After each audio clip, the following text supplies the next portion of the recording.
করা নাই। Then the star which guided them to Jerusalem took them to Bethlehem. और वो तारा जो उनका अगुवाई किया था वो उन्हें बथलेहेम की ओर ले गया। আৰু তৰা যে তেওঁলোকক দেখাই লৈ গৈ ইজৰাইলৰ বেথলেহেমলৈ লৈ গ'ল। No, the star led them to Nazareth. वो तारा जो उन्हें नासरत की ओर ले गया। ইহঁতক নাজাৰেতলৈ লৈ গ'ল। The angel of God told them, go to Nazareth, there you can see him. वहाँ परमेश्वर का स्वर्गदूत उनसे कहा नासरत में जाइए, वहाँ पर आप उन्हें देख सकते हैं। ঈশ্বৰৰ দূতবিলাকে তেওঁলোকক ক'লে যে তোমালোকে নাজাৰেতত যোৱা, তাতহে তুমি তাক লগ There পাবা। they saw the child Jesus after almost 2-3 years. और वहाँ पर उन्होंने उस बेटे को, उस बच्चे को देखा जो चरनी में था। আৰু তেওঁলোকে তাত গৈ পিনি সেই ল'ৰাটোক দেখিলে যি গোহালিত জন্ম লৈ আছিল। So this is one reason why the Jews rejected Jesus. ये एक कारण है क्योंकि यहूदियों ने परमेश्वर यीशु को तिरस्कार किए। এইটো এটা কাৰণ আছিল যাৰ কাৰণে প্ৰভু যীশুখ্ৰীষ্টক তেওঁলোকে স্বীকাৰ কৰিব নোৱাৰিলে। Number 2, दूसरा कारण, দ্বিতীয়টো হৈছে in those days, उन दिनों में সেই দিনবিলাকত the children of Israel were ruled by the Roman Empire. वहाँ तभी इस्राएली लोगों पर रोमी लोग शासन करते थे। ইজৰাইলৰ সন্তানবিলাকৰ ওপৰত ৰোমানবিলাকে ৰাজত্ব চলাই আছিল। The fourth part of the beast, ये the fourth part of the mental image. ये मूर्ति का चौथा भाग, এই মূৰ্তিৰ 4 নম্বৰ অংশটো, This terrible beast, ये एक भयानक जानवर है। এই ভয়ংকৰ যি পশু, they were ruling the world, the whole of Europe. वे लोग पूरे यूरोप पर, पूरे संसार पर राज्य करते आए। তেওঁলোকে সকলো ইউৰোপৰ ওপৰত ৰাজত্ব চলাই আছিল। This is Rome. Italy is their capital. ये रोम है। Italy is the country and Rome is the capital. Italy एक देश है जिसका रोम राजनगरी है। ইটালী ৰাজ্য হয় আৰু তাৰ কেপিটেল হিচাপে ৰোম আছিল। They were ruling all over Europe. वे पूरे यूरोप पर राज्य करते रहे। ইহঁতে সেই ইউৰোপ দেশৰ সকলো অংশতে ৰাজত্ব চলাই আছিল। First of all, the Iraqis were ruling all over Europe. और पहले इराक के लोग पूरे देश पर राज्य करते रहे। প্ৰথমে ইৰাকে সকলো ইউৰোপৰ ওপৰত ৰাজত্ব চলাই আছিল। After that, the Persians ruled all over Europe. और दूसरा फारसी लोग पूरे संसार पर राज्य करते रहे। তাৰপিছত পাৰ্চিয়াকেইটাই সকলো ইউৰোপৰ ওপৰত ৰাজত্ব চলাই আছিল। Then the Grecians, they ruled all over Europe. और तीसरा यूनानी लोग पूरे यूरोप पर राज्य किए। তাৰপিছত গ্ৰীক লোকবিলাকে সকলো ইউৰোপৰ ওপৰত ৰাজত্ব চলালে। Then the Romans ruled all over Europe. और उसके बाद रोमी लोग पूरे यूरोप पर राज्य किए। তাৰপিছত ৰমীয়া লোকবিলাকে সকলো ইউৰোপৰ ওপৰত ৰাজত্ব চলালে। Jesus was born in Bethlehem. जब यीशु का जन्म बेथलेहेम में हुआ, যেতিয়া প্ৰভু যীশুখ্ৰীষ্ট বেথলেহেমত জন্মগ্ৰহণ ল'লে, The Romans had power over them. रोमियों को वहाँ पर अधिकार था। তেতিয়া ৰমানবিলাকে সেই দেশৰ ওপৰত অধিকাৰ চলাই আছিল। They had their own king, Jewish king called Herod. और उनका अपना ही एक राजा था जिसका नाम हेरोदेस था। আৰু তেওঁলোকৰ এটা ৰজা, নিজৰ ৰজা আছিল যাৰ নাম They হেৰোদ were আছিল। the king of the Jews, their own king. और वो यहूदियों का उनका खुद का राजा था। তেওঁলোক যিহুদীৰ ৰজা আছিল, নিজৰ ৰজা আছিল। But the British were ruling India. जब ब्रिटिश भारत में राज्य करते रहे, যেতিয়া ব্ৰিটিছ ভাৰতৰ ৰাজ্য চলাই আছিল, Many kings were ruling in different parts of India. Bharat के कई भागों में कई राजा राज्य करते रहे। সেই ভাৰতৰ বিভিন্ন অংশত বেলেগ বেলেগ ধৰণৰ ৰজাই I ৰজা was চলাই born আছিল। in South India. मैं दक्षिण भारत में जन्म लिया। মই দক্ষিণ ভাৰতত জন্ম লৈছোঁ। I told you yesterday, 3 kings were ruling South India: Cheras, Cholas, and Pandyas.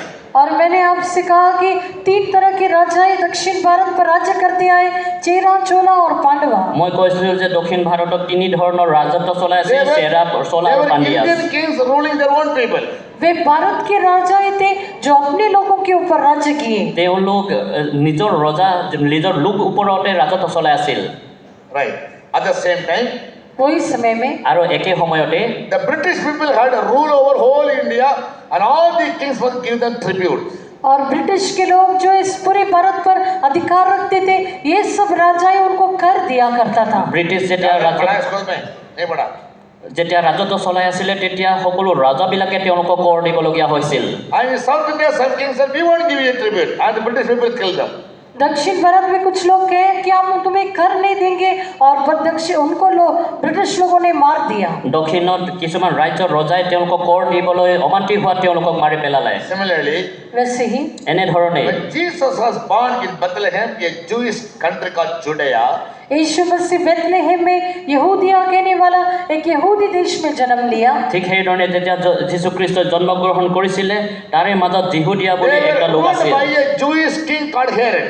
और वहाँ पर हेरोदेस नाम का एक यहूदी राजा राज्य किया। আৰু তেতিয়া হিৰোদ নামৰ এটা ৰজা যিহুদী ৰজাই ৰাজত্ব চলাই আছিল। But he was under the Roman Empire. He gave tribute to Romans.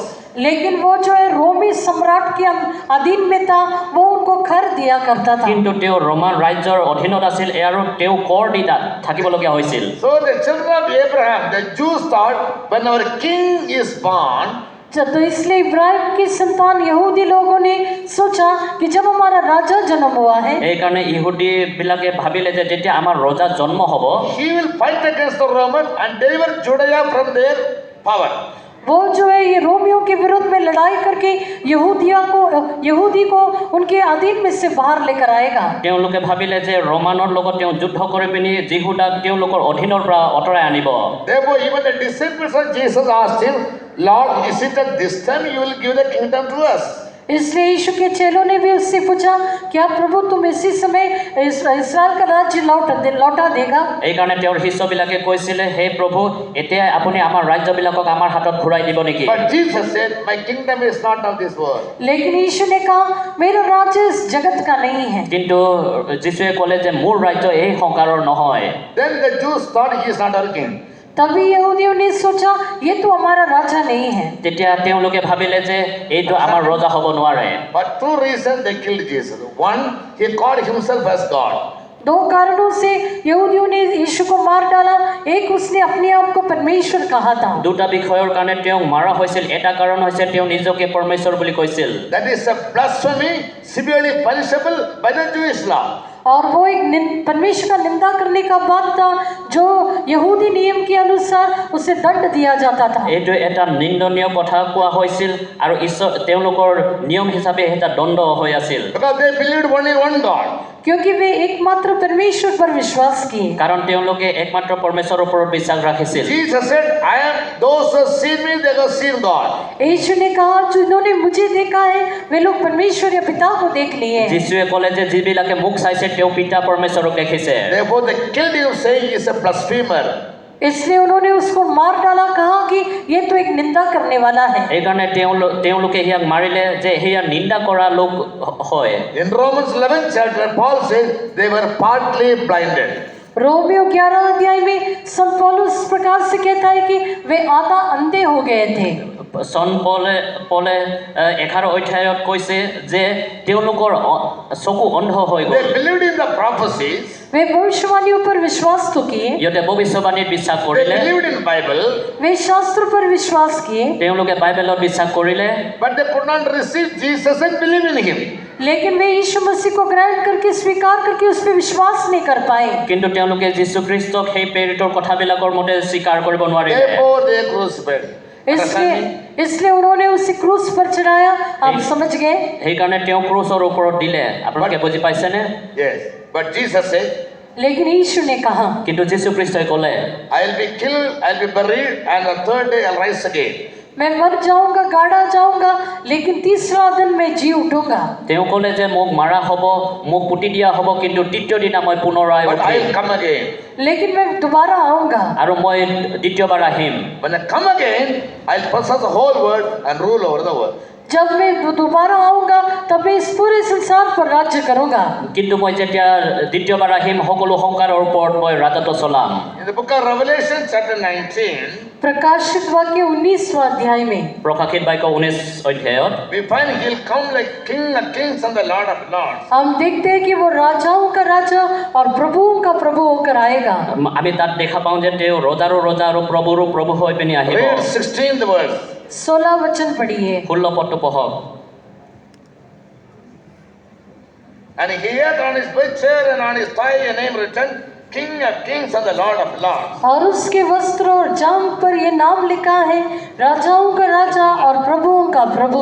আৰু তেওঁৰ বস্ত্ৰবিলাকত লিখা হ'ব যে ৰজাৰো ৰজা আৰু প্ৰভুৰো প্ৰভু। So Jesus will come as the King of kings and the Lord of lords to rule over the whole earth. ये पूरी पृथ्वी पर राज्य करने के लिए यीशु राजाओं का राजा और प्रभुओं का प्रभु होकर आएगा। এই গোটেই সংসাৰক ৰাজত্ব চলাবৰ কাৰণে যীশুৱে ৰজাৰো ৰজা আৰু প্ৰভুৰো প্ৰভু হৈ পিনি আহিব। That is the hope of the Jews in the Old Testament and the New Testament church. और वही पुराने नियम की यहूदियों की आशा है और नई नियम की कलीसिया की भी आशा है। এইটো পুৰণি নিয়মৰ যিহুদীবিলাকৰ আৰু নতুন নিয়মৰ যি মণ্ডলীবিলাকৰ আশা। So now from the future or in the near future, और अभी बहुत ही नजदीक के भविष्य में এতিয়া এই ভৱিষ্যত ওচৰৰ ভৱিষ্যত হ'বলগীয়া look at me. The whole world is going to be ruled by two rulers. ये पूरा संसार जो है दो नेताओं के द्वारा राज्य किया जाएगा। এই Two গোটেই rulers are going to rule the whole world. दो नेताएं पूरे संसार पर राज्य करेंगे। গোটা শাসকে গোটেই সংসাৰক শাসন কৰিবলৈ গৈ আছে। One is called Christ, एक को मसीह कहते हैं, এটা খ্ৰীষ্ট বুলি কোৱা হয়। the kingdom of Christ. ये मसीह का राज्य, এইটো খ্ৰীষ্টৰ ৰাজ্য। Other called kingdom of Antichrist. और दूसरा मसीह विरोधी का राज्य। আৰু আনটো হৈছে খ্ৰীষ্ট বিৰোধীবিলাকৰ ৰাজ্য। So first the Antichrist will come. और पहला मसीह विरोधी आएगा। প্ৰথমে খ্ৰীষ্ট বিৰোধীবোৰ আহিব। He'll rule over the whole world for 7 years. वो पूरे संसार पर 7 साल के लिए राज्य करेगा। তেওঁ এই সংসাৰত 7 বছৰৰ কাৰণে ৰাজত্ব কৰিব। After him will come Jesus Christ. और उसके बाद यीशु मसीह आएगा। তাৰ পিছতে যীশুখ্ৰীষ্ট আহিব। He will rule over the world for 1000 years. वो इस पृथ्वी पर 1000 साल के लिए राज्य करेगा। তেওঁ এই সংসাৰত 1000 বছৰ ধৰি পিনে ৰাজত্ব চলাব। The entire picture we will give you the meaning later. ये पूरे चित्र में जब हम देखते हैं, এই ছবিত যেতিয়া আমি চাওঁ, Read about the kingdom of Christ and the kingdom of Antichrist. Only two kingdoms will come successively. यहाँ पर जो है मसीह का राज्य, मसीह विरोधी का राज्य एक दूसरे के बाद एक के बाद दूसरा आएगा। এইটো দুটা মसीह বিৰোধী আৰু খ্ৰীষ্টৰ ৰাজ্য এটা পিছত আনটো আহিব। So first of all, the Antichrist kingdom will be established. और पहला मसीह विरोधी के राज्य का स्थापना किया जाएगा। প্ৰথমে খ্ৰীষ্ট বিৰোধীৰ যি ৰাজ্য সেয়া স্থাপন হ'ব। Yes. His name is on Antichrist. His kingdom will be against Christ and his people. उसका नाम तो मसीह विरोधी नहीं है, लेकिन उसका जो राज्य है वो मसीह और मसीह लोगों के विरुद्ध में होगा। তেওঁৰ নামটো খ্ৰীষ্ট বিৰোধী নহয়, কিন্তু তেওঁলোক খ্ৰীষ্ট লোক আৰু খ্ৰীষ্টৰ বিৰুদ্ধে হ'ব। As per the vision shown to Daniel and the king of Babylon, जैसे वो दर्शन दानियल और बाबुल के राजा को दिखाया गया था, যেনেধৰণে দৰ্শন দানিয়েল আৰু সেই বাবিলনৰ ৰজাক দেখুওৱা হৈছিল। the Babylonian kingdom, they ruled for some time and they will decline in power. ये बाबुल का साम्राज्य थोड़े समय के लिए अधिकार में रहे, फिर अधिक वे असमर्थ हो गए हैं। সেই বেবিলনৰ সাম্ৰাজ্যটো কিছুদিনৰ কাৰণে থাকি পিনে নাইকিয়া হৈ গ'ল। Then the Medes and Persians came and they ruled for some years, they were also declined. फिर मादी फारसी लोग राज्य किए, थोड़े समय के बाद उनका सामर्थ्य भी घट गया। তাৰপিছত যি পাৰ্চীবিলাক আহিছিল তেওঁলোকো কিছুদিন ধৰি ৰাজত্ব কৰি পিনে নাইকিয়া হৈ গ'ল। After that came the Grecians, they ruled for some years and they lost their power. और उसके बाद यूनानी साम्राज्य आया, वे थोड़े समय के लिए राज्य किए, फिर उनका राज्य घट गया। তাৰপিছত যি গ্ৰীকৰ লোক আছিলে তেওঁলোকো কিছু সময়ৰ কাৰণে ৰাজত্ব কৰি পিনে নাইকিয়া হৈ গ'ল। Then came the Romans to power. फिर उसके बाद रोमी अधिकार में आए। তাৰপিছত ৰোমানবিলাকে অধিকাৰত আহিলে। When Jesus was born in BC 4, जब यीशु मसीह ईसा पूर्व 4 में जन्म लिया था, যেতিয়া যীশুখ্ৰীষ্টই 4 BC-ত জন্ম ল'লে, the Jewish king Herod was ruling Judea. यहूदी राजा हेरोदेस यहूदिया पर राज्य करता था। ইহুদী ৰজা জিউছ হেৰড তাত ৰাজত্ব চলাই আছিল। And he was under the rulership of the Romans. और वो रोमियों के अधिकार के अधीन में था। আৰু ৰোম দেশৰ অধীনত তেওঁলোক আছিল। Pilate was the governor in charge of Judea. और जो यहूदिया का जो पिलातुस वहाँ पर गवर्नर होकर दिखाई दिया। পিলট সেই দেশৰ গভৰ্ণৰ হৈ আছিল। Pilate was the governor of Judea. पिलातुस जो है यूदिया का गवर्नर था। পাইলট জুডায়াৰ For গভৰ্ণৰ হৈ আছিল। example, when India was ruled by the British people, जब भारत पर ब्रिटिश लोग राज्य किए थे, যেতিয়া ভাৰতত ব্ৰিটিছবিলাকে ৰাজ্য চলাই আছিল, who was the governor of India? वहाँ पर भारत का गवर्नर कौन था? তেতিয়া ভাৰতৰ গভৰ্ণৰ হিচাপে কোন আছিল? Who was the governor in India of the British people? Lord Mountbatten, the last governor. India में जो गवर्नर लॉर्ड माउंटबैटन था, जो सबसे ज्यादा आखिरी गवर्नर जनरल था। শেষৰ যি গভৰ্ণৰ আছিল লৰ্ড। हिंदुस्तान के ऊपर अंग्रेज लोगों ने सब शासन किया करते थे, तो हिंदुस्तान में कई राजा लोग शासन किए। वे लोग सब क्या करते थे? अंग्रेजों को कर देना था, तो उनके गुलाम बनकर रहते थे, समझ गया? लेकिन अंग्रेजों के तरफ से इंडिया के ऊपर कौन नेता था? Lord Mountbatten, the last viceroy or the last governor. जो लॉर्ड माउंटबेटन था वो आखिरी वाइसरॉय या गवर्नर जनरल था। লৰ্ড মাউণ্টবেটেনে আছিলে শেষৰটো governor general. He only gave independence. उन्होंने ही आजादी दी। তেওঁৱে আমাক স্বতন্ত্ৰতা দিলে। So we were ruled by two people, one British governor and Indian kings. और हम दो तरह से हम पर शासन किए गए, एक ब्रिटिश गवर्नर राज्य किया और दूसरा भारत के राजाए राज्य किए। আমাক দুইটা ৰাজত্ব চলাইছিল, এটা হৈছে ব্ৰিটিছৰ গভৰ্ণৰ, আনটো হৈছে ভাৰতৰ ৰজা। Similarly, वैसे ही Herod was the king of Judea, the Jewish people, Abraham's people. हेरोदेस जो है यहूदिया का राजा था, जो यहूदी था या इब्राहिम के संतान के थे। হেৰোদ যিহুদীবিলাকৰ ৰজা আছিল আৰু তেওঁ যিহুদী আছিল। Understand me? And Pilate, he was the governor of Rome. और पिलातुस जो है वो रोम का गवर्नर था, আৰু যি পিলাত আছিলে वो यहूदिया के ऊपर शासन करता था। তেওঁ ৰোমৰ হৈ পিনি যিহুদীৰ ওপৰত ৰাজত্ব চলাইছিল। Understand me? समझ गए? বুজি পাইছেনে? Who is the chief minister of Assam? অসমৰ চিফ মিনিষ্টাৰ কোন হয়? असम का चीफ मिनिस्टर कौन है?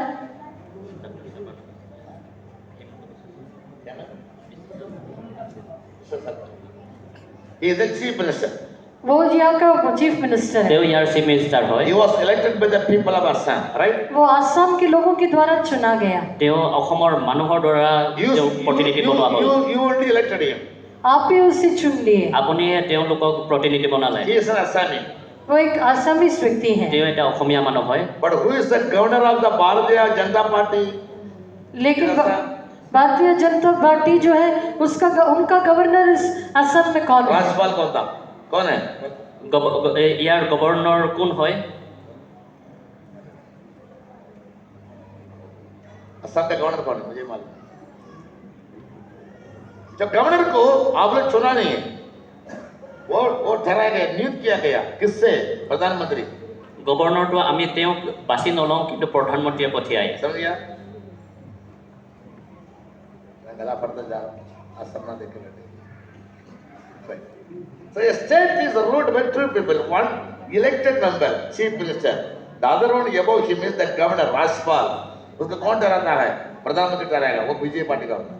और एक राज्य को हम देखते हैं कि दो लोगों के द्वारा शासन किया जाता है, एक लोगों से चुना हुआ एक प्रतिनिधि और उनके ऊपर जो है जो सरकार से ठहराया हुआ राज्यपाल। এটা ৰাজ্যক দুটা মানুহে ৰাজত্ব কৰে, এটা হৈছে প্ৰতিনিধি যাক আমি মুখ্যমন্ত্ৰী বুলি কওঁ, আনটো হৈছে গভৰ্ণৰ। Similarly, आगे मैं समझाऊं। Similarly, वैसे ही এনেধৰণে Herod was the king of the Jews. Jews were Abraham's generation. हेरोदेस यहूदियों का राजा था, यहूदी इब्राहिम के संतान थे। হেৰদ যিহুদীবিলাকৰ ৰজা আছিল আৰু আব্ৰাহামৰ বংশৰ And আছিল। Judea, the nation was under Roman Empire. Empire means a ruler over many countries. यहूदिया वो जो है रोमी साम्राज्य के अंदर नीचे था, ये साम्राज्य कहने से बहुत सारे देशों पर राज्य करने वाले। কিন্তু সেই যিহুদাটো ৰোমান সাম্ৰাজ্যৰ ভিতৰত আছিল। So all these nations are compared to beast. इन सब देशों को कई पशुओं के साथ, जंतुओं के साथ तुलना किया है। সেই গোটেই ৰাজ্যবিলাকক পশুৰ লগত তুলনা কৰা হৈছে। The beast used to have a nature of jumping over enemies and killing them. वो जानवर को ऐसा स्वभाव था, वो अपने शत्रुओं के ऊपर लपक कर उन्हें मार देता था। পশুবিলাকৰ এনে এটা স্বভাৱ আছিল যেন তেওঁলোকক শত্ৰুৰ ওপৰত আক্ৰমণ কৰি পিনে That তেওঁলোকক মাৰি speaks about দিয়ে। their power. वो उनकी सामर्थ्य को दिखाता है। এইটো তেওঁলোকৰ শক্তিটোক দেখুৱায়। A nation becomes rich in two ways. Powerful in two ways. One, money power. Second, political power. और एक देश जो है दो तरह से वो शक्तिमान हो जाता है, एक उनकी आर्थिक स्थिति के द्वारा और दूसरा उनका राजनीति के कारण। এটা ৰাজ্যই দুটা ধৰণে শক্তিশালী হ'ব পাৰে, এটা হৈছে তেওঁলোকৰ ধনৰ দ্বাৰা আৰু আনটো হৈছে তেওঁলোকৰ পলিটিকৰ দ্বাৰা। $1 is 75 rupees in India. एक यूएस डॉलर का कीमत भारत का 75 रुपये है। এটা US ডলাৰ ভাৰতত ৭৫ টকা হয়। So which money is more powerful? तो कौन सा पैसा अधिक सामर्थ्य है? কোনটো টকা বেছি শক্তিশালী? Tell me. US dollar. US का डॉलर। ইউএছৰ ডলাৰটো বেছি শক্তিশালী। So US became the super because their dollar is having more power. US जो है एक शक्ति सामर्थ्य देश हो गया क्योंकि उनके डॉलर को ज्यादा सामर्थ्य है। US এটা শক্তিশালী দেশ হ'ল কাৰণ তেওঁলোকৰ পইচাৰ শক্তিটো বেছি All the trade all over the world is done with the dollar. पूरे संसार भर में सभी व्यापार डॉलर्स के द्वारा किया जाता है। এই সংসাৰত সকলো জেগাতে সেই ডলাৰৰ দ্বাৰাহে বেপাৰ কৰা হয় Number 2. दूसरी बात, আৰু দ্বিতীয়টো How US became very powerful, a superpower.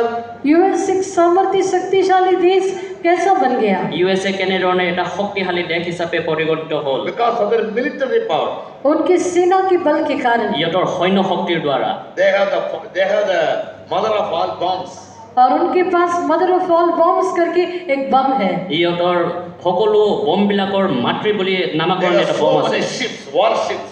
और उनके पास युद्ध के कई जहाज हैं, আৰু ইহঁতৰ যুদ্ধ কৰা বহুত বিমান জাহাজ হে। আছে Missiles, मिसाइल्स हैं, মিছাইলবোৰ আছে laser bombs. उनके पास लेजर बम है। ইহঁতৰ লেজাৰ বমবোৰ আছে In the world, militarily, America is a superpower. Nobody can fight against them and easily win. सेना की तरफ से जब हम देखते हैं तो यूएस में बहुत ज्यादा सामर्थ्य है, कोई भी उनके विरुद्ध में लड़कर जय नहीं पा सकते हैं। সৈনিকবিলাকৰ পৰা চাবলৈ হ'লে মানে USA কোনো সৈন্যৰ পৰা যুদ্ধ কৰি তেওঁলোকক জয় কৰিব নোৱাৰে From the Second World War till today, they are the superpower in the world. दूसरे विश्व महायुद्ध से लेकर अब तक वे ही संसार में सबसे सामर्थ्य देश हैं। দ্বিতীয় বিশ্বযুদ্ধৰ পিছত এতিয়ালৈকে আটাইতকৈ শক্তিশালী দেশ হিচাপে তেওঁলোকক According to পৰিগণিত Bible হয় prophecy, लेकिन शास्त्र की भविष्यवाणी के अनुसार কিন্তু বাইবেলে কোৱা ভৱিষ্যবাণীৰ অনুসাৰে the feet part of this image, ये मूर्त का जो पैर का जो हिस्सा है, ইয়াত যিটো হিস্সা আমি দেখা পাইছো feet having 10 toes, 10 toes. और उसके पाँव और 10 उंगलियां, তেওঁৰ भৰিত 10টা আঙুলি আছে They will come to power once again. वो और एक बार अधिकार में आएंगे। আৰু তেওঁলোক পুনৰবাৰ অধিকাৰলৈ আহিব The Roman Empire will come to power once again. ये रोमी साम्राज्य और एक बार अधिकार में आएगा।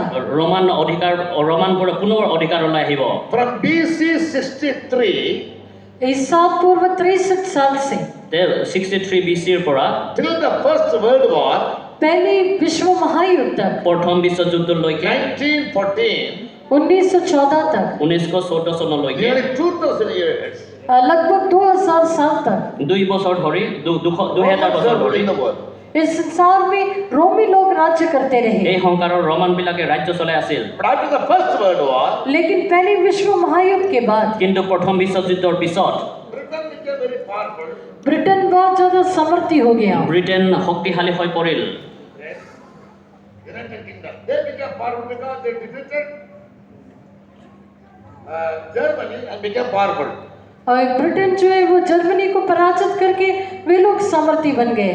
ব্ৰিটেইনে জাৰ্মানীক পৰাজিত কৰি পিনি তেওঁলোকে শক্তিশালী দেশ হৈ গ'ল The First World War, England overcame Germany and became superpower. पहले विश्व महायुद्ध के बाद इंग्लैंड जर्मनी पर हाँ वे लोग जीत पाकर वे लोग एक सुपर पावर बन गए। প্ৰথম বিশ্বযুদ্ধৰ পিছত ইংলেণ্ডে জাৰ্মানীৰ ওপৰত জয় পাই পিনি ইহঁতে শক্তিশালী দেশ হ'ল In the football Olympic Games, football Olympic के गेम्स में ফুটবল অলিম্পিক খেলত कितने लोग फुटबॉल के बारे में जानते हैं? हाथ उठाओ, नहीं तो नहीं बोलूंगा।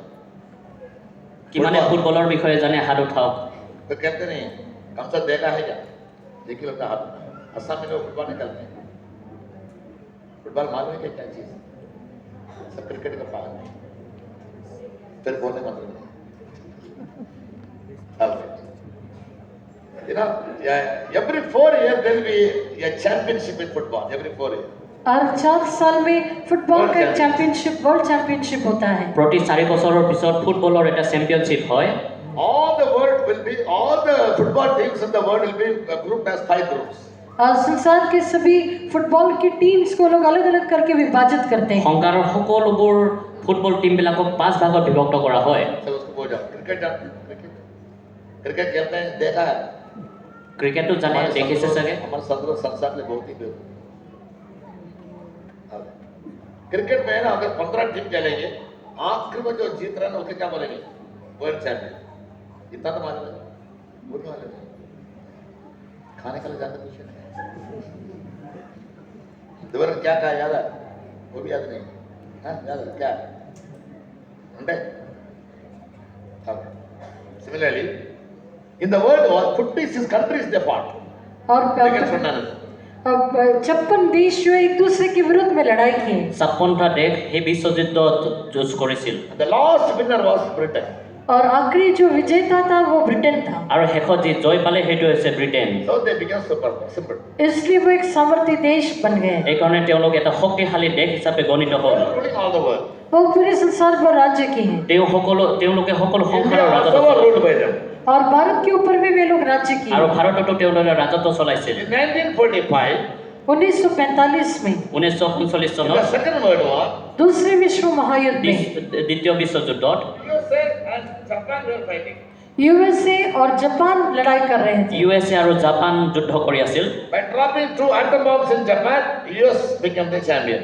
जापान के ऊपर 2 एटम बम डालकर यूएस जो है वो एक सामर्थ्य देश हो गया। জাপানত 2টা এটম বম পেলাই দিয়াৰ পিছত USA শক্তিশালী দেশ হিচাপে পৰিগণিত Till হ'ল। today, US is a superpower in the world.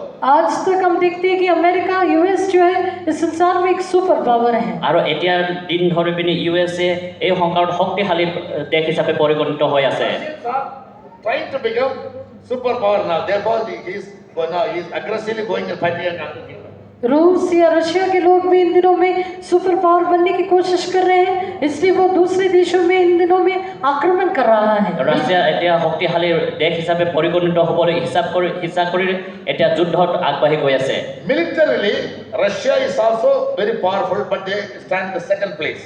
सेना के तौर से देखने से रूस भी बहुत ज्यादा सामर्थ्य है, लेकिन वो दूसरे स्थान पर आते हैं। সৈন্যৰ দিশত যাবলৈ গ'লে ৰাছিয়াও বহুত শক্তিশালী, কিন্তু তেওঁ দ্বিতীয় স্থানত আছে।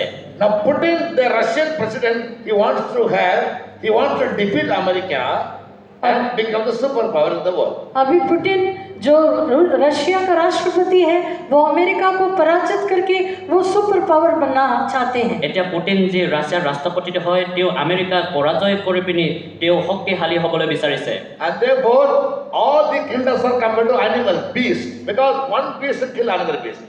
इसलिए ये सब देशों को राज्यों को जो है जंतुओं के साथ जानवरों के साथ तुलना किया है, क्योंकि एक जानवर दूसरा जानवर को मार डालने के लिए कोशिश करता है। সেইকাৰণে সেই ৰাজ্যবিলাক এতিয়া পশুৰ লগত তুলনা কৰা হৈছে, কাৰণ তেওঁলোকৰ স্বভাৱ আনটোৱে আনটোক মাৰি শেষ কৰিবলৈ And বিচাৰিছে। Bible says those who do not have understanding, they are like the beast that perish. In Psalm 49 verse 12, I think. भजन संहिता 49 का आखिरी वचन में हम पढ़ते हैं कि मनुष्य जो जिसे समझ नहीं है वो पशुओं के समान है जो मर मिटते हैं। আৰু গীতমালা 49ৰ 12ত এনেধৰণে কোৱা আছে, যিবিলাকে বুজি নাপায় তেওঁলোকে পশুবিলাক নিচিনা হয়। भजन संहिता 49 का 20। Beast, not those. Man without understanding is like a beast that perish. मनुष्य जिन्हें समझ नहीं है वो पशुओं के समान है जो मर मिटते हैं। মানুহ যি বুজি নাপায় তেওঁ পশুৰ দৰে হয় যি নষ্ট All হৈ the যাব। world kingdom, they don't have God's knowledge. ये सब दुनिया के राज्यों में परमेश्वर का ज्ञान नहीं है। এই সংসাৰৰ ৰাজ্যবিলাকত ঈশ্বৰৰ যে জ্ঞান সেইটো নাই। You and I, we don't have God's knowledge. We ourselves fight each other.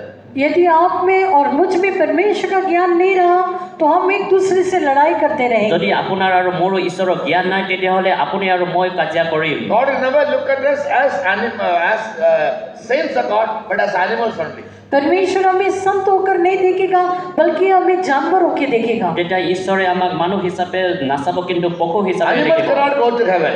जानवर स्वर्ग नहीं जा सकते हैं, পশুৱে কেতিয়াও স্বৰ্গলৈ যাব নোৱাৰিব। They are going to only perish in the world. वे इस संसार में मर मिट के चले जाएंगे। তেওঁলোকে সেই সংসাৰতে নষ্ট হৈ যাব। Similarly, in the church, fighting people, the husband and wife are fighting, they cannot go to heaven. Like beasts, they'll perish. और इसलिए इस कलीसिया में भी जो झगड़ा करते हैं, पति झगड़ा करने से वे स्वर्ग नहीं जाएंगे, वे जानवरों की तरह इस दुनिया में मर मिटेंगे। ঠিক সেইধৰণে সেই মণ্ডলীটো যি কাজিয়া চলে, মতা মাইকীৰ লগত যি কাজিয়া হয় In the তেওঁলোকৰ church, পশু হিচাপে anyone who নষ্ট is হৈ fighting যাব। against another person is like a beast, that perish. कलीसिया में एक व्यक्ति चाहे वो कोई भी हो जो दूसरे के साथ झगड़ा करता है वो जानवरों के समान है जो मर मिटते हैं। মণ্ডলীত যদিহে কোনোবাই কাৰোবাৰ লগত কাজিয়া কৰে তেওঁ পশুৰ দৰে নষ্ট হৈ যাব। According to Bible prophecy, शास्त्र की भविष्यवाणी के अनुसार বাইবেলৰ যি ভৱিষ্যবাণীৰ অনুসাৰে this Roman kingdom must once again come to power. ये रोमी साम्राज्य और एक बार अधिकार में आना चाहिए। সেই ৰোমান ৰাজ্য পুনৰবাৰ ৰাজত্ব কৰিব লাগিব। This is Rome. ये रोम है। এইটো ৰোম হয়। The square, all the countries within the square are called Europe. ये चौकोन के अंदर जो भी राष्ट्र है ये सब यूरोप के हैं। এই যি চিনাক্তকৰণ কৰা হৈছে এইটো সকলোবোৰ ৰোমৰ হয়। This picture is enlarged here in this chart. ये चित्र को यहाँ पर जो है बड़ा करके दिखाया है। আৰু তাকে ইয়াত ডাঙৰকৈ দেখুওৱা হৈছে। Yes. they will come to power once again. वे और एक बार अधिकार में आएंगे তেওঁলোকে পুনৰবাৰ শক্তিত আহিব They'll have their headquarters in Rome. और उनका राज स्थल जो है रोम में होगा আৰু তেওঁলোকৰ হেডকোৱাৰ্টাৰ ৰোমত হ'ব All the countries will come under them and they'll rule the world. ये सब देश उनकी